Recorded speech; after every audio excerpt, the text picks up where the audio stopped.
कोई बिजनेस बहुत अच्छे से स्टार्ट होता है, बहुत अच्छा ग्रो कर रहा होता है और फिर एकदम से उसकी जो ग्रोथ है वो रुक जाती है, तो ये क्या कारण है? ऐसा क्यों होता है?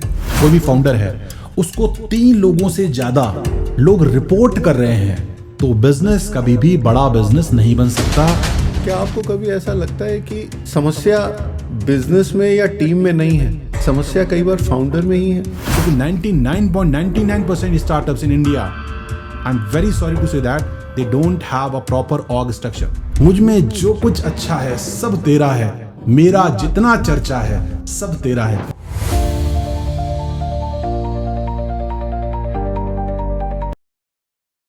नमस्कार दोस्तों, स्वागत है आपका यूनिक एंगल बाय संतोष में।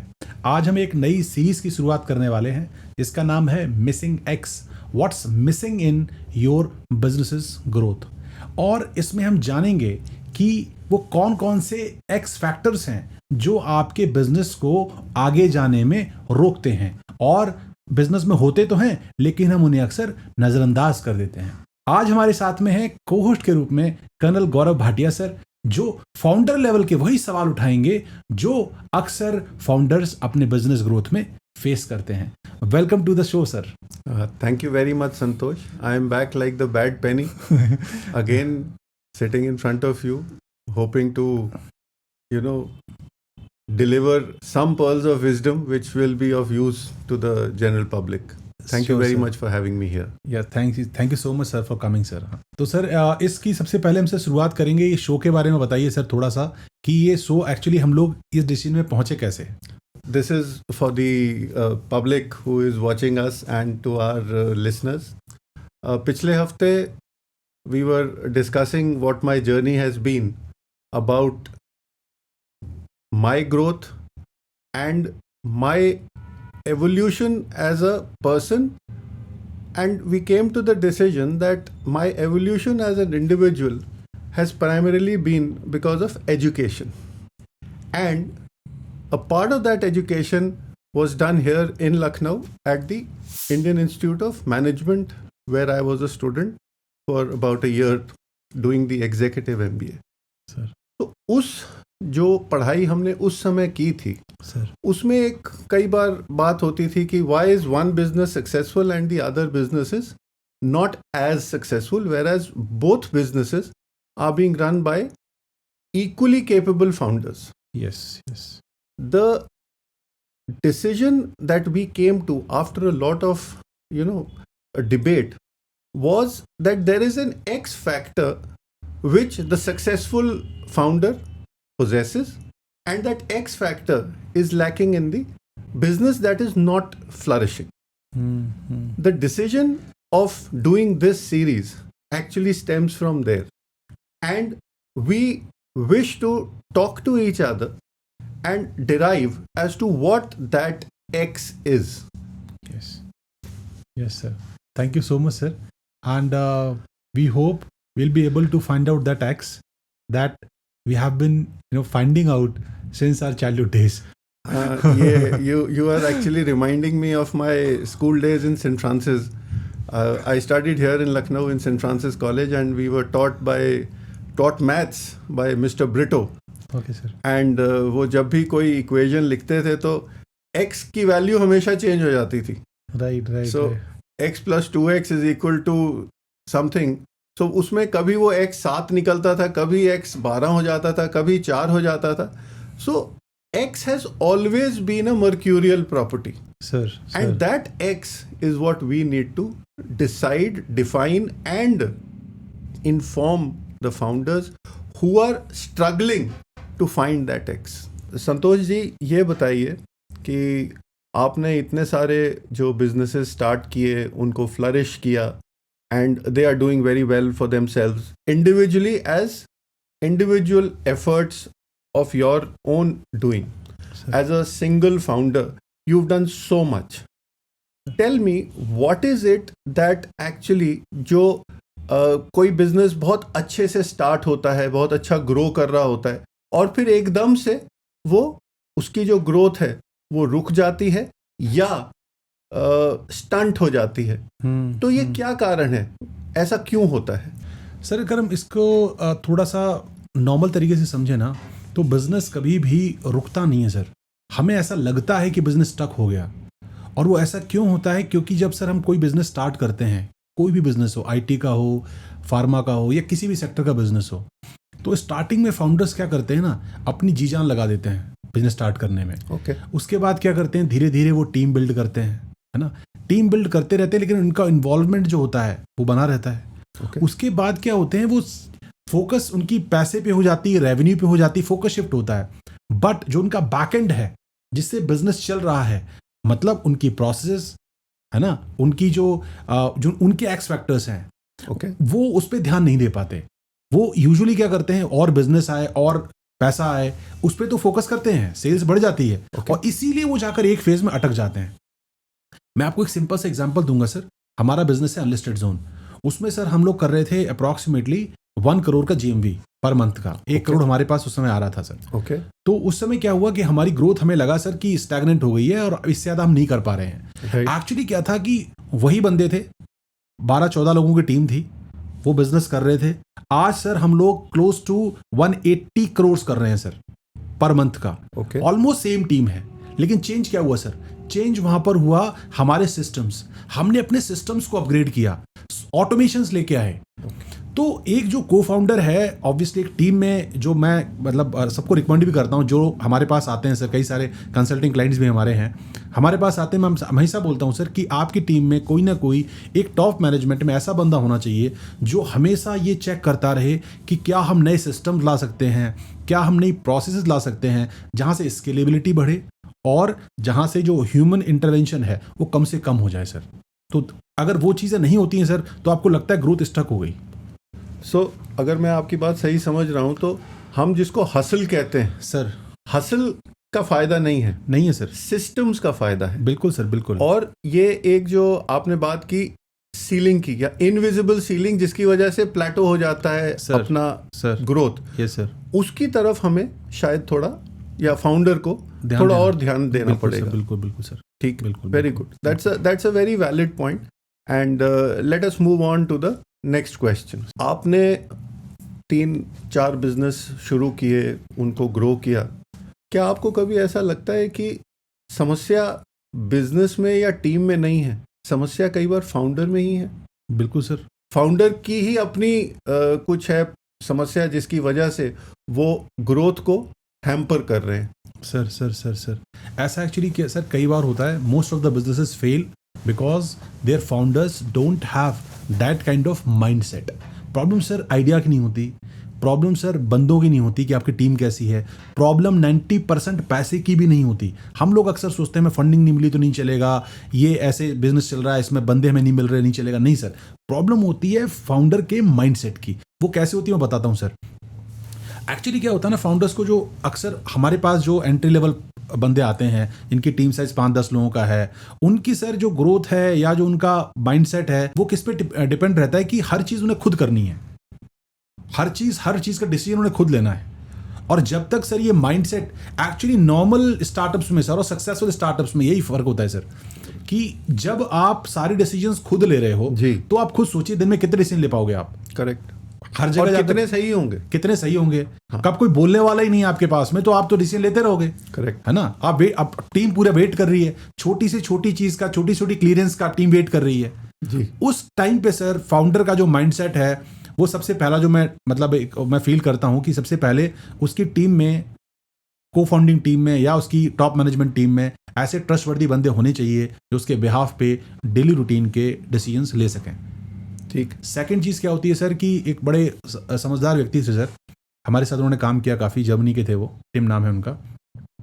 मुझसे एक चीज़ कहते थे, संतोष, अगर कोई बंदा, कोई भी फाउंडर है, उसको 3 लोगों से ज़्यादा लोग रिपोर्ट कर रहे हैं तो बिजनेस कभी भी बड़ा बिजनेस नहीं बन सकता। वो बिजनेस हमेशा डेली ऑपरेशंस में या नॉर्मल कहीं ना कहीं अटक के रह जाएगा। रीज़न क्या है? As a human we have limited hours, right? We don't have unlimited time, we do have limited time. तो उस लिमिटेड टाइम में if you keep wasting your time with people जिनके साथ में, जिनको कोई और मैनेज कर सकता था, तो आप अपने लिए एफिशिएंसी, आप अपने आप को एफिशिएंट बना ही नहीं रहे हो। तो बिजनेस को अगर एफिशिएंट बनाना है तो सबसे पहले जो मैंने बताया आपको सर कि हमारी टीम में ऐसे लोग होने चाहिए जिन्हें आप छोटे छोटे काम जो हैं अथॉरिटी के साथ दे सकें, वो आपके बिहाफ पे डिसीजंस ले सकें, और आपका माइंडसेट ग्रोथ का माइंडसेट होना चाहिए। सबसे पहले ट्रस्ट लेवल आपकी टीम में अच्छा खासा होना चाहिए कि सो दैट आप अगर कोई बंदा आपकी टीम में आया हुआ है तो आप उस पर पूरा ट्रस्ट कर सको कि ये बंदा जो डिसीजन लेगा वो अच्छा ही लेगा, हर चीज़ के लिए मेरे पास नहीं आएगा। करेक्ट। तो बैंडविड्थ को क्लॉग नहीं करना।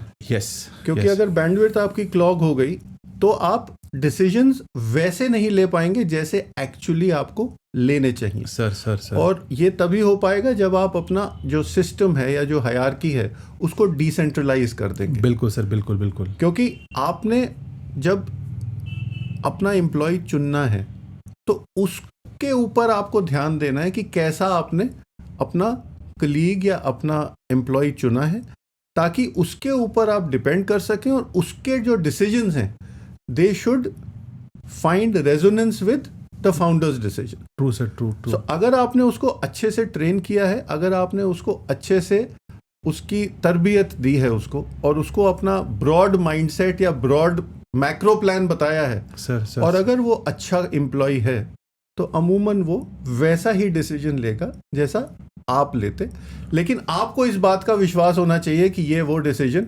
अच्छा लेगा। सर। सो आई थिंक हाँ सर, इसमें सर मैं एक बार पॉइंट ऐड करूंगा। एक मैं गौतम अदानी जी का सर इंटरव्यू देख रहा था। ओके। बड़ा बढ़िया पॉइंट उन्होंने बोला सर। उसमें ये था कि उनसे किसी ने पूछा कि सर आप अदानी पोर्ट चलाते हो, अदानी एंटरप्राइज चलाते हो, ठीक है, मल्टीपल कंपनीज हैं आपकी, तो आप इतना मैनेज कैसे कर लेते हो? राइट। तो उनका बड़ा प्यारा सा बहुत सिंपल सा आंसर था कि देखो भाई, मैं किसी भी बिजनेस के माइक्रो मैनेजमेंट में नहीं जाता हूँ। करेक्ट। मैं केवल उनके जो सीईओज मैंने हायर किए हुए हैं उनसे बात करता हूँ और वो सारे डिसीजंस खुद लेते हैं।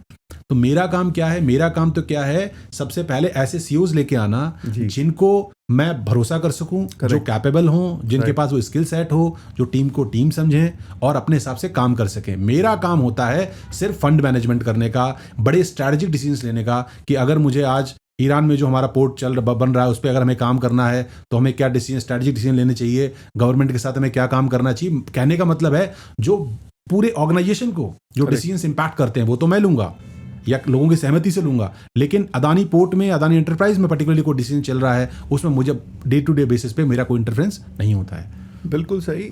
ऐसा ही हम आर्मी में भी देखते थे सर। जब मैं आर्मी में था सर तो जो हायरार्की है, कमांड, कोर, डिवीजन, ब्रिगेड, फिर यूनिट। सर। तो यूनिट में जो कमांडिंग ऑफिसर है उसको तब तक कोई आ करके छेड़ता नहीं था जब तक कि कोई सीरियस प्रॉब्लम ना हो। वो अपना काम अपने हिसाब से ब्रॉड गाइडलाइंस के ऊपर खुद करते रहते थे। परफेक्ट। एंड अगर वो आपको करने देता है, अगर आपकी हायरार्की आपको वो करने देती है तो आपकी ग्रोथ को कंट्रोल नहीं करेगा वो सर, एंड आपकी ग्रोथ फ्रीली होती रहेगी। And I think that's a very valid point. And जो आपने अडानी साहब का जो एग्जाम्पल दिया वो बहुत एप्ट है और बहुत करेक्ट भी है। आपने शुरू में एक प्लेटो की बात की थी सर, कि ग्रोथ एक आपकी जो अनलिस्टेड वाली जो कंपनी थी वो एक प्लेटो पे आ गई थी। सर। तो ये प्लेटो क्यों होता है और हम ऐसा क्या करें जिससे कि ये हमारी जो ग्रोथ है वो प्लेटो ना करे और एक स्टेडी ग्रोथ का कर्व हमें अपने बिजनेस के लिए दिखता रहे? सर, सबसे पहले जब मैं लखनऊ आया था ना तो उस समय अनलिस्टेड जोन अच्छा चल रहा था। ओके। ओमिन was doing very much as per the expectations. Okay. हमने सर यहाँ 2 ट्रिप से स्टार्ट करी और सबसे पहले जो मैंने बंदा यहाँ पे हायर किया वो बंदा एचआर था। राइट। अब लोगों ने मुझसे बोला है कि एचआर क्यों हायर कर रहे हो यार, किसी काम का नहीं होता बंदा, तुम ही 2-4 बंदे हायर कर सकते हो, ये वो करके। तो मेरा सर सबसे पहला जो मैंने किया वो लोगों को बताता हूँ मैं कि always hire from the top of the pyramid. You should always have the top people first, then they should hire the subordinates and so on. उसका रीजन क्या होता है sir, they have the everyone has their own taste, right? For example मुझे बहुत intelligent लोग पसंद हैं कि यार बंदे काम कम करें बट इंटेलिजेंट हों। किसी को क्या होता है कि मुझे ऐसे बंदे चाहिए यार जो इंटेलिजेंट तो मॉडरेटली हों लेकिन काम बहुत अच्छे से करें और लंबे समय तक करें। तो उन बंदों को भी पहली तो एक अथॉरिटी मिलती है और उनको एक प्रिविलेज जैसा फील करते हैं वो लोग कि मैं अपने हिसाब से बंदे चूज कर पा रहा हूँ। करेक्ट। तो सर प्लेटू कब आता है? प्लेटू तब आता है जब आप नीचे से स्टार्ट करते हो. फॉर एग्जांपल मैंने ओम्यून थी, हमने 10 बंदे हायर कर लिए डेवलपर्स. Okay. कि यार प्रोजेक्ट आएंगे, आप लोग काम करेंगे उनके ऊपर. ठीक है. काम स्टार्ट हो गया. Okay. अब बीइंग अ फाउंडर मैं डिलीवरी मैनेजर भी हूँ, है ना, मैं डिलीवर भी कर रहा हूँ, मैं सेल्स मैनेजर भी हूँ, मैं सही. काम भी कर रहा हूँ. Okay. तो मैं कितना काम करूंगा? करेक्ट. राइट. अगर उसी टाइम पे instead of hiring 10 developers, if I would have hired 1 sales manager and 1 technical manager for the project development, things would have been totally different. तो आपको 2 बंदों को कंट्रोल करना पड़ता है Exactly, as opposed to controlling 10 people. exactly. तो problem sir कहाँ पे आती है? We don't have mid level people, mid level management is missing. Correct. और हर बड़ी कंपनी में सर, हर बड़ी कंपनी में कंपनी को टॉप मैनेजमेंट नहीं चलाती, मिडिल लेवल मैनेजमेंट चलाती है. करेक्ट. एंड ये जो बीच का जो गैप है ना सर, हम नीचे वाले बंदे हायर करते हैं. यूजुअली किसी भी कंपनी में देख लीजिए आप, जितने स्टार्टअप्स हैं वो जाकर सब अटक जाते हैं. करेक्ट. जो स्टार्टअप कंसल्टिंग के लिए हमारे पास क्लाइंट्स आते हैं, जो हमारे और जो हमने प्रोजेक्ट्स ले रखे हैं, उसमें हम लोगों को यही बताते हैं कि सबसे पहला जो आपको काम करना है, आपको मिड लेवल मैनेजमेंट बहुत सॉलिड होनी चाहिए. नहीं अफोर्ड कर सकते आप, नीचे के 2 डेवलपर मत रखो, 3 टीम मेंबर्स मत रखो, उनकी सैलरी पर 1 बंदा ऊपर रखो आप. करेक्ट. क्योंकि अगर वो मिसिंग होगा ना सर, तो आप फोकस ही नहीं कर पाएंगे. Again it boils down to the same thing कि आप मल्टीपल लोग अगर आपको रिपोर्ट कर रहे हैं तो you can not efficiently run a business. Correct. And this is very true also in a unit. अगर आप यूनिट का अपना जो स्ट्रक्चर देखें सर, तो जो मिडिल मैनेजमेंट, जिसकी आप मिडिल मैनेजमेंट जिसको बोल रहे हैं, उनको हम आर्मी में जूनियर कमीशन्ड ऑफिसर्स बोलते हैं. जेसीओज. Yes, जेसीओज sir. एंड जेसीओज और जो एनसीओज हैं, उनके कंधों पे यूनिट अच्छा या बुरा करती है सर.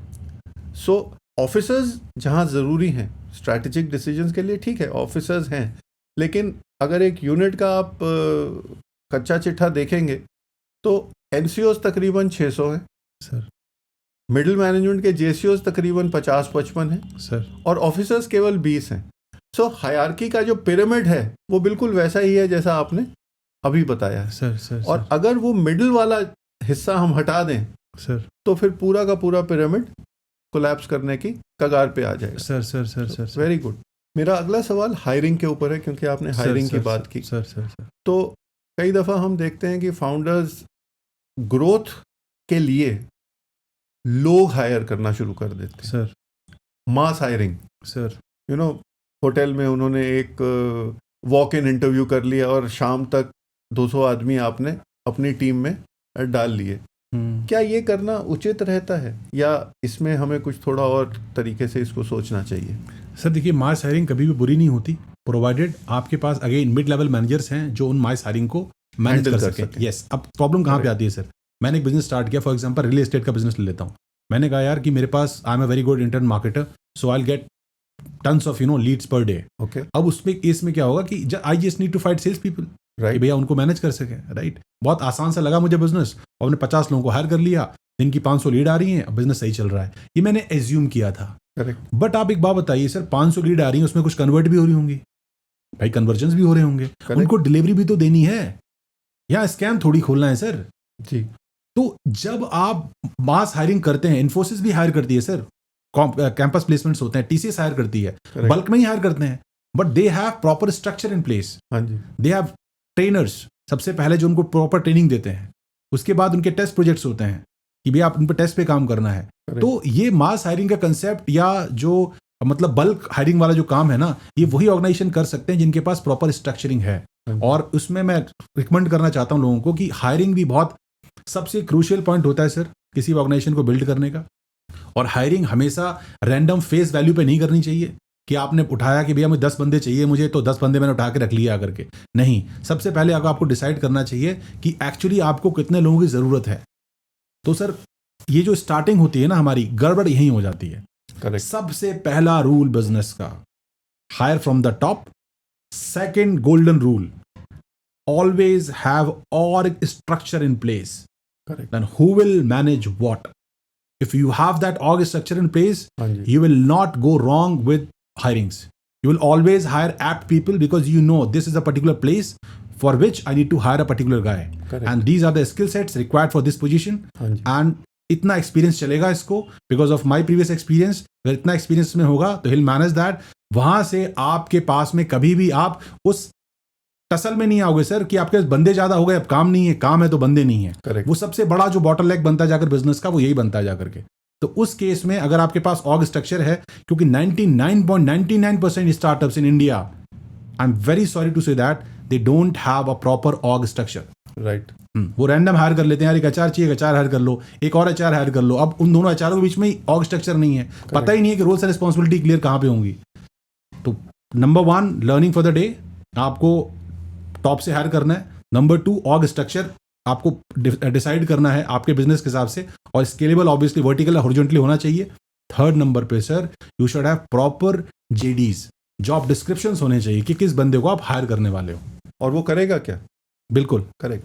सो ऑर्गेनोग्राम, जिसको हम ऑर्गेनोग्राम कहते हैं सर, वो ऑर्गेनोग्राम मेरे ख्याल से फाउंडर को सबसे पहले खुद बैठ के बनाना चाहिए। बिल्कुल सर, और बिल्कुल। अगर वो ऑर्गेनोग्राम सही बन गया तो then you will be able to pick a round peg for a round hole sir, and a square peg for a square hole. Perfect sir. और उल्टा नहीं होगा ये। बिल्कुल sir.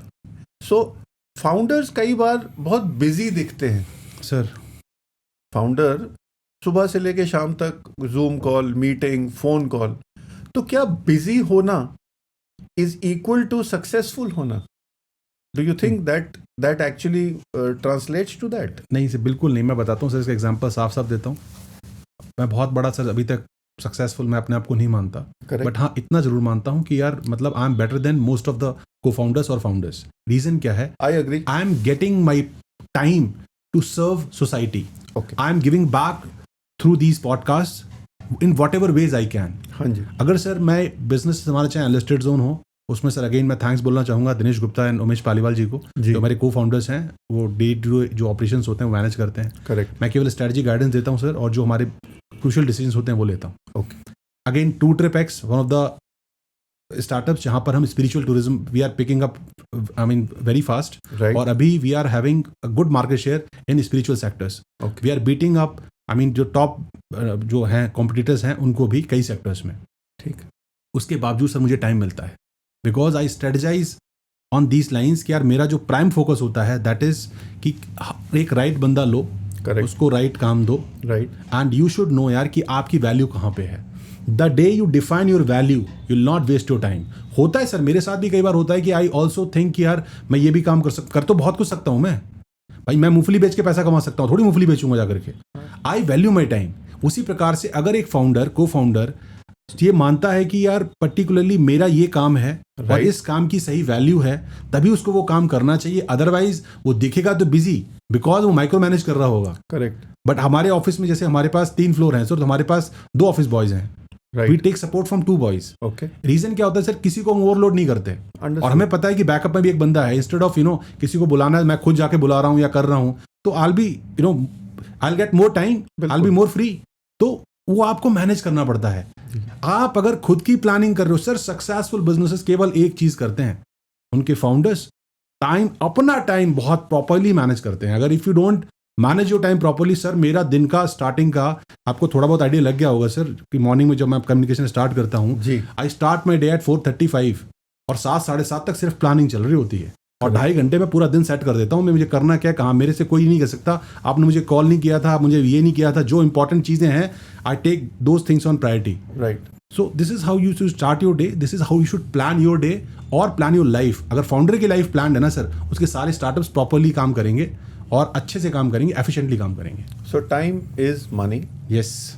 And you should have time to think sir, because if you don't have time to think, then probably you are missing the forest for the woods. Yes. Because you will be floundering throughout the day, sir, not knowing what are the priority things that you need to address. Sir.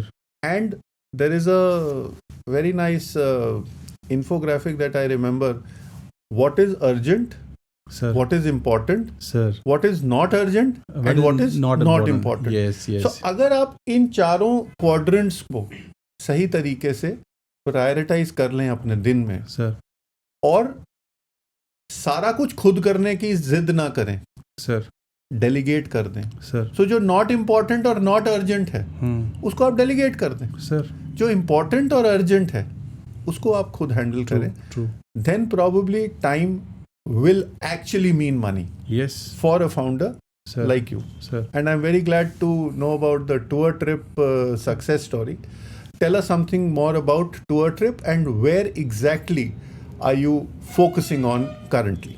Sir two trip X की बात करी आपने तो sir बहुत छोटी सी story है इसकी। ये टू ट्रिप एक्स का आइडिया सर कहाँ से आया? पहली बात तो सर मैं बहुत अच्छा इनिशिएटर हूँ आइडियाज़ का। राइट। आइडियाज़ तो बहुत अच्छे से आते रहते हैं, सबके मन में आते हैं। हाँ जी। बट उनको मेरे पास एक कैपेबिलिटी है सर कि मैं आईटी का बंदा हूँ, तो मुझे पता है कि डेवलपमेंट क्या क्या सिस्टम चाहिए होंगे। मैं हमारी खुद टीम बनाती है। मेरा एक्सपीरियंस सर पिछले 15 सालों से मैं डिजिटल मार्केटिंग मैनेज कर रहा हूँ, तो मुझे पता है लीड्स कहाँ से लानी, बिजनेस कैसे फ्लो करना है। तो दैट इज़ लाइक मेरा कोर फोटे है। It is second nature to you now. Yes yes.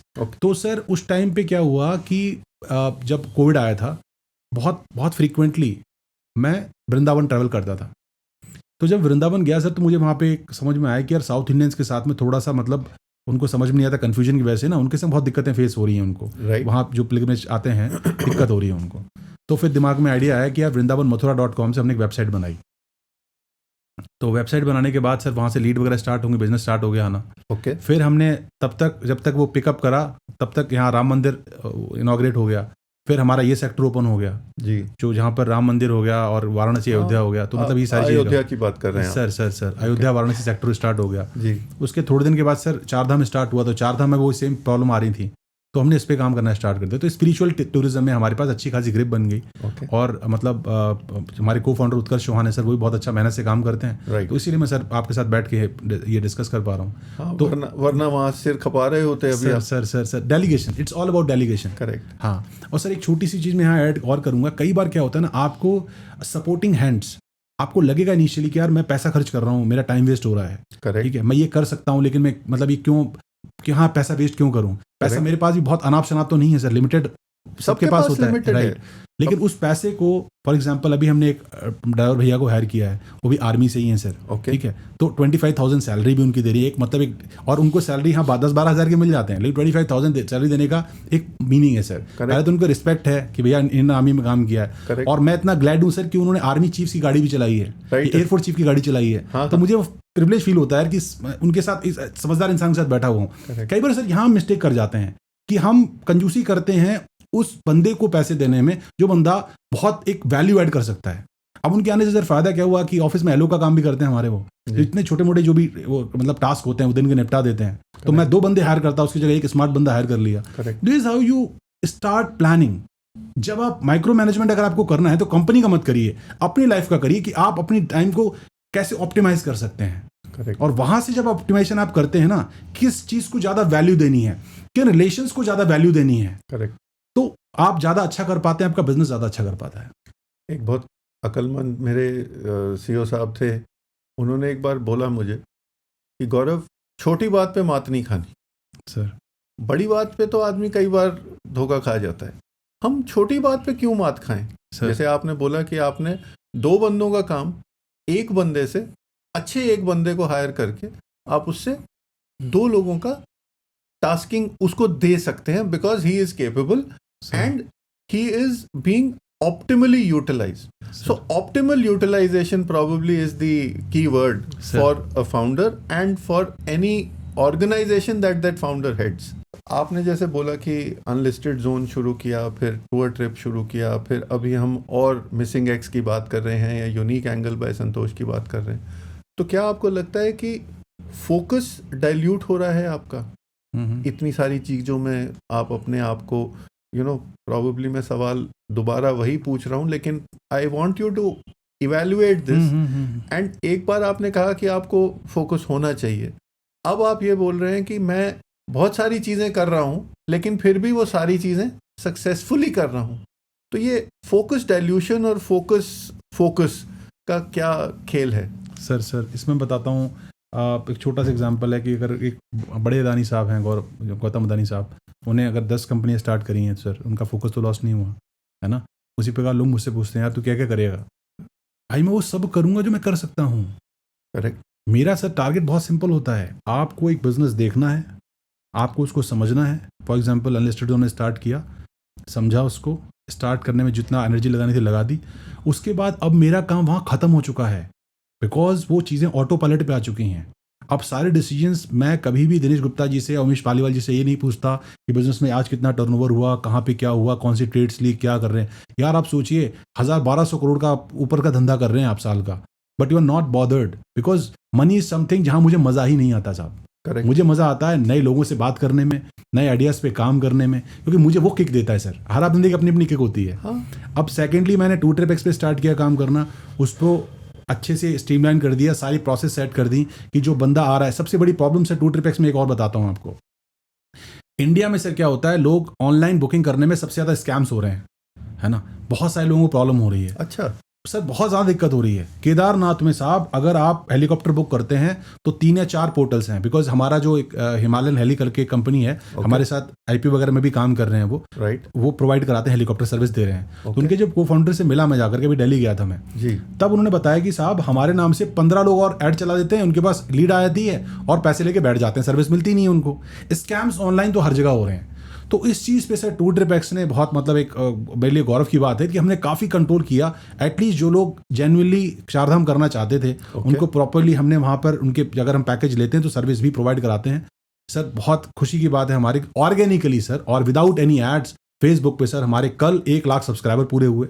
ठीक है, वेरी गुड सर। उसके बाद मतलब वो बहुत ज़्यादा लंबी जर्नी नहीं है, बिकॉज अगर आप क्वालिटी देते हो तो लोग आपको मतलब पुरस्कृत करते हैं, आपके सपोर्ट करते हैं और आपके साथ कंधे से कंधा मिला के खड़े रहते हैं। तो सर मेरा फोकस लॉस नहीं होता। यूनिक एंगल बाय संतोष का सर एक सिर्फ सिंपल सा टारगेट था कि आप जैसे अच्छे लोगों के साथ सर मैं वार्तालाप करूं, जिससे मैं समाज को वापस दे सकूं। क्योंकि at the end of the day ना सर, सेटिस्फैक्शन तभी आता है मैंने लोगों के लिए क्या किया। पैसा सर खुशी नहीं दे सकता। वर्चुअल, मैं बहुत स्पिरिचुअली सर, मेरा एक और चैनल था वैदिक पीपल, मैं बहुत स्पिरिचुअल लोगों को बात करता था, बताता था। ओके।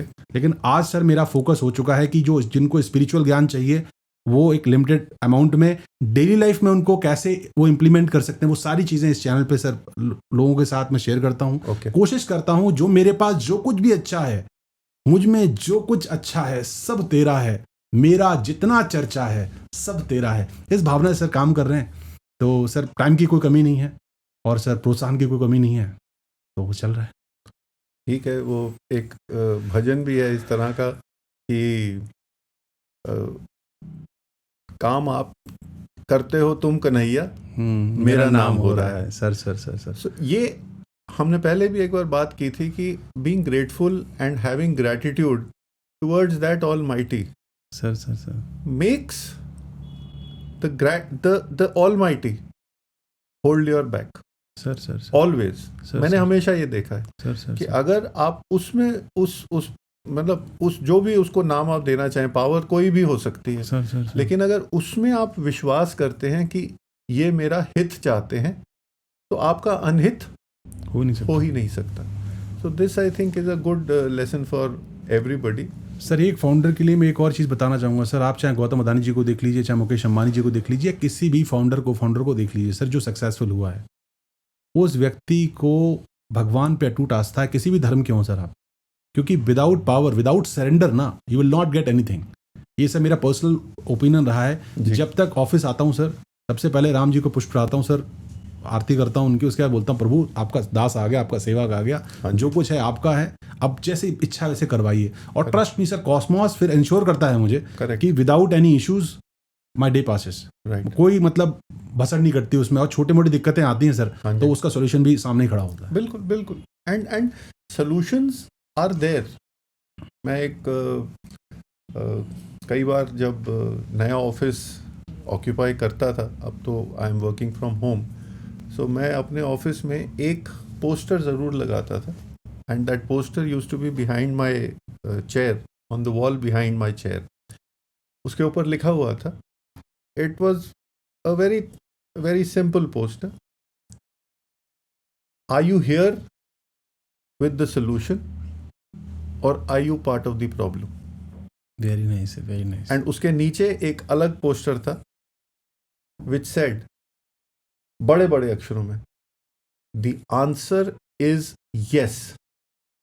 उसके नीचे छोटे अक्षरों में लिखा हुआ था, now tell me what is your problem। Very nice। So आप जो समस्या लेके आए हैं उसका जवाब आपको yes मैं बिना आपकी समस्या सुने दे रहा हूं। Sir sir sir. So if you have come to me with a problem for money, if you've come to me with a problem of time, if you've come to me with a problem of resources, the answer is yes। So उस environment में जो आपकी team है वो उतना ही आसानी से आपको अप्रोचेबल पाती है और वो आकर के आपसे उतने ही आसानी से अपनी समस्या बता सकती है। सर क्योंकि आपने एक बार पहले बीच में हायरिंग की बात की थी सर।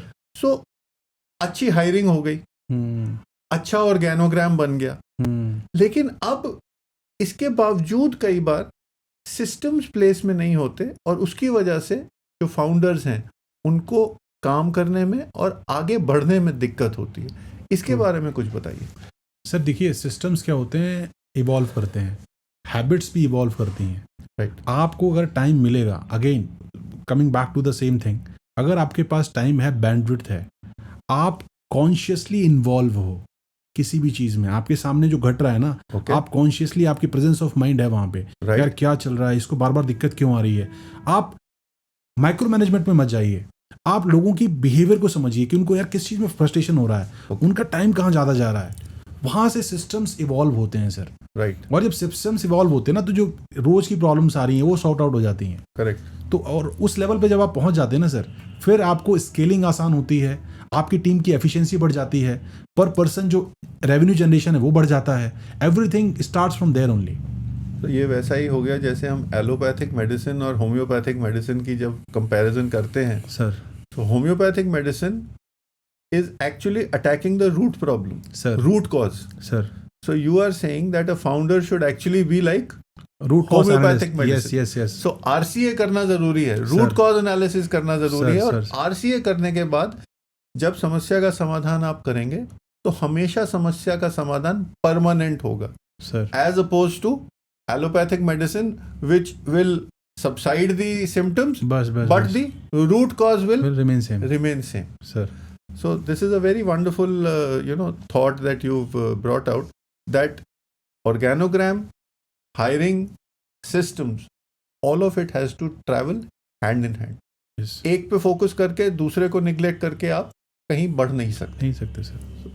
So ये अच्छी हमारी बात हुई संतोष जी।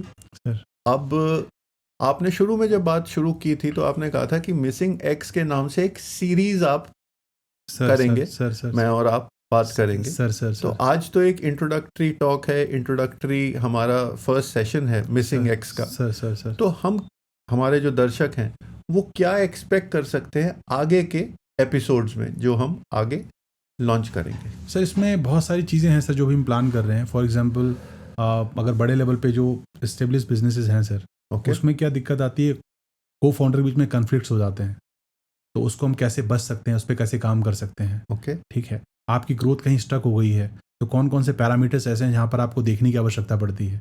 रिसोर्स इवैल्यूएशन है कि कोई पर्टिकुलर बंदा है, उसकी हाइक आ गई है फॉर एग्जांपल, उसको कौन से पैरामीटर्स पे उसको हाइक देनी चाहिए, क्योंकि बहुत बड़ा इशू है सर हमारे समाज में, हमारी सोसाइटी में। क्योंकि आपके पास अगर रेवेन्यू नहीं बढ़ रहे हैं लेकिन एम्प्लॉय तो हमेशा एक्सपेक्ट करेगा सैलरी का हाइक का, तो उस केस में क्या होता है, बहुत मुश्किल हो जाता है सर सस्टेन कर पाना मॉडल को। तो उन सब सिचुएशंस में सर, चाहे वो आपकी सेल्स में रिलेटेड चीज़ें हों, चाहे वो मार्केटिंग रिलेटेड चीज़ें हों, चाहे वो ह्यूमन रिसोर्सेज रिलेटेड चीज़ें हों, चाहे वो फंड रेजिंग रिलेटेड चीज़ें हों, क्योंकि अनलिस्टेड जोन में सर हम जो एसएमई आईपीओ वगैरह आते हैं सर, हम कंपनीज को सपोर्ट करते हैं एसएमई आईपीओ लाने के लिए भी। तो लास्ट ईयर सर हमने काफ़ी कंपनीज को, हमने with the help of our जो हमारे लीड मैनेजर हैं सर, उनके पार्टनरशिप में काफ़ी सारी कंपनीज का हमने एसएमई आईपीओ लेके आए हैं। तो we help even SMEs to raise funds. तो हमारे पास सारे सॉल्यूशंस हैं। ठीक है, आईटी में क्या क्या कौन कौन सिस्टम बनाने चाहिए, कैसे बनाने चाहिए, क्या क्या चीज़ों का ध्यान रखना चाहिए, ये सारी चीज़ें सर हम मिसिंग एक्स इस सीरीज में कवर करेंगे, सो दैट जो हमारे एंटरप्रेन्योर्स हैं, बडिंग एंटरप्रेन्योर्स हैं, उनको एक राह मिल सके, वो रिफ्लेक्ट कर सकें, और रिफ्लेक्ट होने के साथ साथ उनको एक्शन पॉइंट्स मिल सकें जिस पर वो काम कर सकें। और ये सब बिल्कुल, इस सीरीज ये बिल्कुल फ्री है सर, यूट्यूब पे अवेलेबल है, सो दैट जो भी ये बंदा सोचता है कि यार मैं अटक गया हूँ एक फाउंडर लेवल पे, मैं सोच नहीं पा रहा हूँ, मैं क्या करूँ, कौन मुझे हेल्प करेगा, किससे बताऊँ जा करके, तो हमारे सीरीज से जुड़ेंगे तो 99% आई एम श्योर कि उनके ज़्यादातर सवाल जो है ना वो सॉल्व हो जाएंगे। और मैं अपील भी करता हूँ लोगों से कि अगर कोई डाउट है आपके, स्पेसिफिक डाउट्स हैं, they can ask। यस, वो कमेंट्स में लिख सकते हैं सर। तो हम जो भी आने वाली सीरीज है उसमें हम उनको कवर कर सकते हैं सर। तो हमारा सिचुएशन वैसा ही हो जाएगा, एक अनार 100 बीमार सर। हम सबकी समस्या का समाधान कोशिश करेंगे सर, कि हम आइंदा जब हम बात करें तो जो आपके सवाल हैं या जो आपके कमेंट्स हैं या जो भी आपको लगता है कि हमने अभी तक कवर नहीं किया है, तो आप कृपया करके हमें बताएं। हम अगले एपिसोड्स में उन इश्यूज़ को कवर करेंगे, और मैं ये विश्वास के साथ कह सकता हूँ कि जितने भी MSMEs हैं, जितने भी एंटरप्रेन्योर्स हैं, जितने भी फाउंडर्स हैं, जिनकी समस्याएं ग्रोथ से लेके हैं, सिस्टम से लेके हैं, हायरिंग इश्यूज को लेके हैं, बैंडविड्थ क्लॉगिंग को लेके हैं, कोई भी आपकी समस्या है, तो हमारे पास जो यूनिक एंगल्स में संतोष जी हैं, इनकी अपनी टीम है। आपको मैं आमंत्रित करता हूं कि आप कभी भी हमसे जुड़ सकते हैं, और अपनी समस्या का समाधान अमूमन हम कोशिश करेंगे कि आपको रियल टाइम में आपकी समस्या का समाधान प्रोवाइड कर सके। तो thank you very much for joining. It has been a wonderful experience talking to Santosh. Same here, You sir. are most welcome to close this conversation since you had started, so Sir, I'll leave sir. it with you to close the conversation. Sir it's already been closed. बहुत बहुत आपका देखने के लिए धन्यवाद। और जो भी बडिंग एंटरप्रेन्योर्स हैं, आपके घर में कोई बिजनेस स्टार्ट करना चाहता है या बिजनेस कर रहा है, या आपके फ्रेंड सर्कल में कोई करना चाहता है या कर रहा है और वो दिक्कत फेस कर रहा है, तो उसको आप ये लिंक शेयर कर सकते हैं। और कोशिश करेंगे जितने भी वैल्यूबल गोल्डन नगेट्स हैं आप तक शेयर करें और ओपनली हम डिस्कस करें। और इन्हीं सब चीज़ों के साथ में सर मैं आपका बहुत बहुत धन्यवाद करना चाहता हूँ। सर आप आए, सर मैं ज्वाइन किया, Thank you और very इतना much, बढ़िया Santosh. डिस्कशन रहा सर हमारा ये। Thank ठीक you. है, आगे भी सर कंटिन्यू करेंगे। Yes, we will look forward to it. Sir next video तक के लिए आगे दीजिए। Thank you. धन्यवाद। जय हिंद। Bye-bye.